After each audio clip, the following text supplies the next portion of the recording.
तो प्यारे बच्चों, आज हम डिस्कस करेंगे क्लास 9th सब्जेक्ट साइंस का जो एनुअल प्रैक्टिस पेपर आया हुआ है डीओई की तरफ से प्रोवाइड किया गया है 2022-23 के लिए।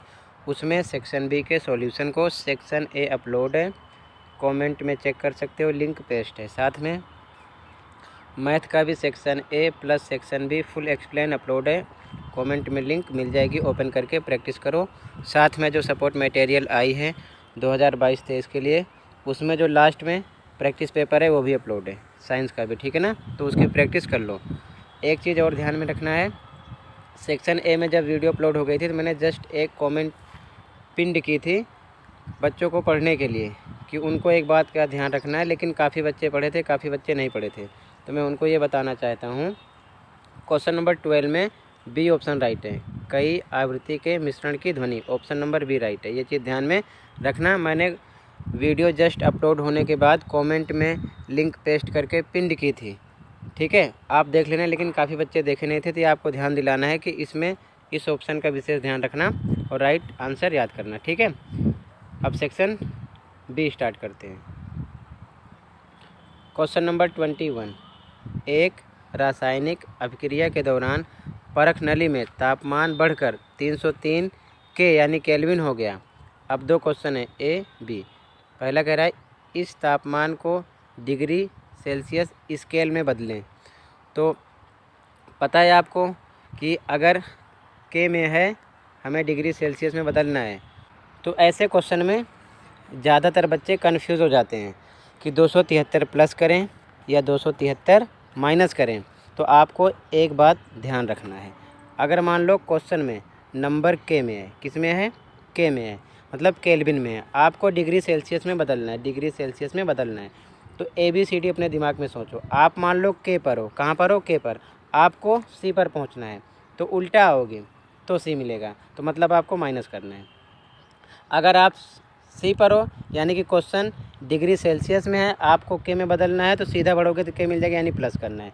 तो मतलब अगर केल्विन में है, सेल्सियस में बदलना है, तो उल्टा आओगे, माइनस करोगे 273। अगर क्वेश्चन में नंबर सेल्सियस में है, केल्विन में कन्वर्ट करना है, तो प्लस करोगे 273, ठीक है, ये ध्यान में रखना। तो क्वेश्चन नंबर ए, इस तापमान को डिग्री सेल्सियस स्केल में बदलें। कितना है, 303, 303 और सी पर जाएगा तो मतलब माइनस हो जाएगा, ठीक है ना। कितना आएगा, 30 डिग्री सेल्सियस, ठीक है, एक आंसर हो गया। अगला बी, इस तापमान पर पानी की भौतिक अवस्था क्या होगी, द्रव, क्या होगी, द्रव अवस्था, ठीक है, क्लियर। अगला देखो, सॉल्यूशन देख लो एक बार। ये आंसर नंबर 21 का एक आंसर है और ये बी का आंसर है, ठीक है, ए एंड बी 21 का, ऐसे लिख लो। अगला देखो क्वेश्चन 22,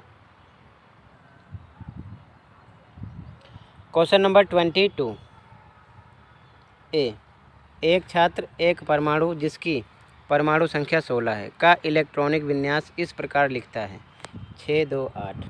तो कह रहा है क्या ये सही है, स्पष्ट कीजिए। तो ध्यान से देखो 22 का ए वाला आंसर, आंसर नंबर 22 का ए, परमाणु संख्या 16 का इलेक्ट्रॉनिक विन्यास 628 सही नहीं है, क्योंकि परमाणु संख्या 16 का इलेक्ट्रॉनिक विन्यास के LMN में जब हम कन्वर्ट करेंगे तो 286 होगा, ठीक है, ये एक आंसर है। कैसे हुआ देखो, 16 दे रखा है, पहला होता है के कोस, इसमें हम 2 रख सकते हैं, दूसरा होता है L, इसमें हम 8 रख सकते हैं, 8 रख दिया, तीसरा होता है M। अब ध्यान से देखो M, तो 8 2 10 हो चुका है, 16 में से कितना बच रहा है, 6, इसमें 6 आएगा, ठीक है, ये चीज़ आपको ध्यान में रखना है, ठीक है। इलेक्ट्रॉनिक विन्यास में इस प्रकार हम इसको अलग अलग कोस में रखते हैं, तो ये वाला गलत है, ये रखा जाएगा, ठीक है, तो ऐसे लिख लो, एक आंसर हो जाएगा, ठीक है। अगला देखो, बी वाला पार्ट कह रहा है कि एक परमाणु के L कोश में अधिकतम कितने इलेक्ट्रॉन भरे जा सकते हैं। बी में कह रहा है एक परमाणु के L कोश में अधिकतम कितने इलेक्ट्रॉन भरे जा सकते हैं। सॉल्यूशन देखो, बी में लिखोगे परमाणु के L कोश में अधिकतम 8 इलेक्ट्रॉन भरे जा सकते हैं, ठीक है, यहाँ पर देख सकते हो के में 2 आया है, L में 8, ठीक है। तो कितने आ जाएंगे 8। ये 22 का ए एंड बी का आंसर है। ओके, स्क्रीनशॉट ले लो। अगला देखो क्वेश्चन नंबर 23। दिए गए चित्र में एक कोशिकांग दिखाया गया है जिसे जो सीधे केंद्रक से जुड़ा होता है। दो क्वेश्चन इसमें भी है। ए, इस कोशिकांग और कण आर की पहचान कीजिए जो इस कोशिकांग से जुड़ा हुआ है। बी कह रहा है कि आर का मुख्य कार्य लिखिए। ठीक है, जैसा कि आप देख रहे हो। ठीक है, ये डायग्राम है। तो 23 का आंसर देख लो। ठीक है, ए एंड बी दोनों का एक साथ। तो यहाँ पर हमको पहचान करना था, तो लिखेंगे ए में कोशिकांग अंतर्द्रवी जालिका है तथा आर क्या है, राइबोसोम है। ठीक है, एक आंसर हो गया। ए में 2 क्वेश्चन किए थे, कोशिकांग का नाम अंतर्द्रवी जालिका और आर का नाम राइबोसोम है। बी में लिखोगे आंसर बी में राइबोसोम का मुख्य कार्य प्रोटीन संश्लेषण होता है। ठीक है ना, यानी पूछ रहा है आर का मुख्य कार्य, तो आर क्या है, राइबोसोम, तो राइबोसोम का मुख्य कार्य क्या है, प्रोटीन संश्लेषण करना। ओके, ये 23 का एक आंसर हो गया और ये बी का आंसर हो गया। अगला क्वेश्चन देखो, जहाँ पर डाउट होगा तुरंत बताना। Question number 24। 10 मीटर के वृत्ताकार पथ पर चलते समय 15 चक्कर पूरा करने के बाद वस्तु की दूरी और विस्थापन क्या होगा। ठीक है, ये वृत्ताकार पथ है, 15 चक्कर लगा रहा है, तो क्या पूछ रहा है, 10 मीटर का ये पूरा पथ है, 15 चक्कर लगा है, टोटल दूरी और विस्थापन। तो देखो ध्यान से इसका solution, answer number 24। Answer number 24 देखो, ये वृत्ताकार पथ है, टोटल दूरी इसकी दे रखा है 10 और कितने चक्कर इस पे लगा रहा है, 15, यानी 15 बार ऐसे वो पूरा घूम रहा है। तो हम वस्तु की दूरी निकालेंगे तो 15 × 10 कर लेंगे। 10 है और 15 चक्कर लगा रहा है, तो 10 × 15 यानी 15 × 10 कितना आ जाएगा, 150 मीटर दूरी आ गई टोटल 15 चक्कर में। विस्थापन अगर मान लो यहाँ से स्टार्ट कर रहा है फिर यहीं पहुँच रहा है, तो विस्थापन तो 0 हो रहा है ना इसका, तो वस्तु का विस्थापन क्या हो जाएगा, 0 मीटर। ठीक है, तो वस्तु की दूरी 150 मीटर हो जाएगी और वस्तु का विस्थापन 0 मीटर हो जाएगा। क्लियर, कोई दिक्कत। अगला क्वेश्चन देखो, क्वेश्चन नंबर 25। गर्मी के मौसम में पानी में रखने के लिए आप निम्नलिखित में से किसका उपयोग करेंगे और क्यों करेंगे।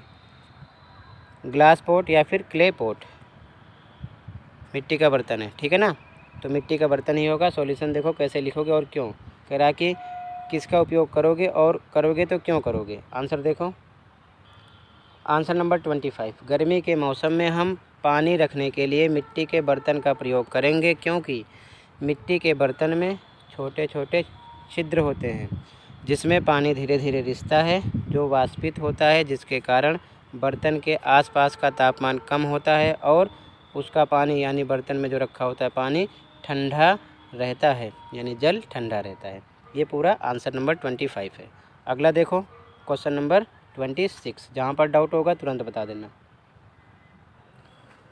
Question number 26। 35 किलोग्राम द्रव्यमान की एक लड़की 10 सेकंड में 12 सीढ़ियाँ चढ़ती है।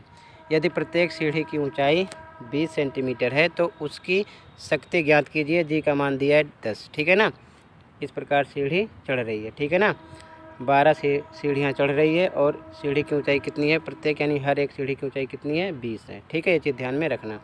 सॉल्यूशन देखो,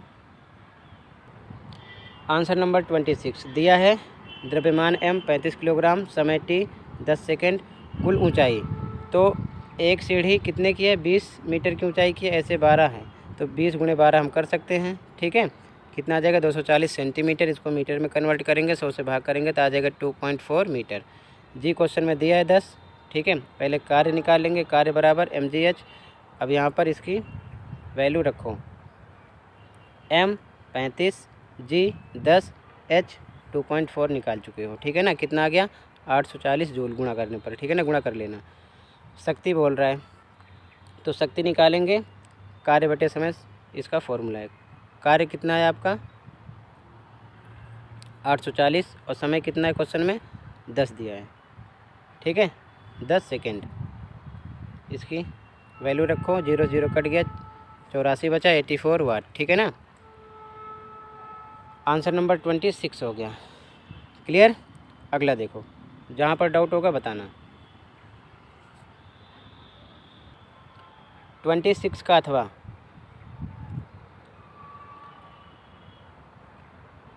26 का अथवा बल द्वारा किया गया कार्य या तो ऋणात्मक या फिर धनात्मक हो सकता है। प्रत्येक स्थिति का एक उदाहरण दीजिए। मतलब माइनस होने का, प्लस होने का, दोनों। ऋणात्मक धनात्मक होने का एक एक एग्जाम्पल देना है। सॉल्यूशन देखो, आंसर नंबर 26 का अथवा ऋणात्मक कार्य के उदाहरण। पहला, कुएं से बिना घिरनी की सहायता से रस्सी से पानी की बाल्टी खींचना। दूसरा है घर्षण के विरुद्ध किया गया कार्य। फिलहाल क्वेश्चन में एक ही उदाहरण देना है, बट दोनों लिख लो, याद कर लेना, ठीक है।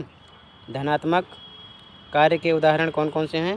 पहला, इंजन द्वारा ट्रेन को खींचना। दूसरा, घोड़े द्वारा रथ को खींचना, ठीक है। ये धनात्मक का उदाहरण है। ये दोनों ऋणात्मक के उदाहरण हैं और ये धनात्मक के, ठीक है। आंसर नंबर 26 का अथवा कंप्लीट है। अगला देखो, तो सेक्शन सी स्टार्ट है। आज की वीडियो में बस सेक्शन बी ही मैंने कंप्लीट किया। सेक्शन सी के लिए अगली वीडियो प्रोवाइड करूंगा। तब तक कमेंट में लिंक पेस्ट है, ओपन करके मैथ का सेक्शन भी देख सकते हो और साइंस के टोटल देख सकते हो, ठीक है। मिलते हैं अगली वीडियो में। Thank you for watching this video and take care.